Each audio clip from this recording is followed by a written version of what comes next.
এটা হচ্ছে আমাদের টাকি গেস্ট হাউসের রাত্রিকালীন দৃশ্য। ভালোভাবে শ্যুট করতে পারিনি, কারণ আমি রানিং টোটোতে ছিলাম আর একটা কাজে যেহেতু বেরিয়েছিলাম, সেই জন্য ভালোভাবে শ্যুট করা হয়নি। চেষ্টা করেছি কিছু কিছু শ্যুট করার। রানিং যাচ্ছিলাম তো ভিডিওটা অন করে আমি শ্যুটটা করেছি।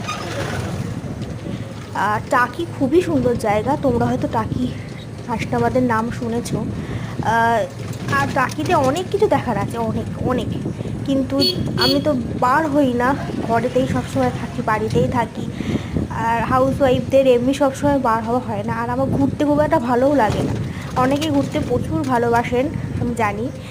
ঘোরা অনেকের শখ, মানে সবসময় বাইরে থাকলেই অনেকে মানে ভালোবাসে সবসময় বাইরে থাকতে, বাইরের জগৎটাকে বেশি আরও চিনতে। কিন্তু আমি নিজের ঘরের নিজের নির্দিষ্ট রুমে থাকতে বেশি স্বাচ্ছন্দ্য বোধ করি, যার জন্য আমার আর বার হওয়া হয় না সেইভাবে। তো যখন একটু বার হওয়া মানে কি, আমার বাপের বাড়ি যখন আমি যাই, আমার বাপের বাড়ির থেকে শ্বশুরবাড়ির ডিস্টেন্স মাত্র 10 মিনিট। তো তখনই টোটো করে যাওয়ার সময় যেটুকু ক্যাপচার করে পেরেছিলাম তো সেটুকুই করেছি, তো সেটুকুই শেয়ার করলাম। ভালো কিছু বোঝা যাচ্ছে না, তবুও শেয়ার করলাম।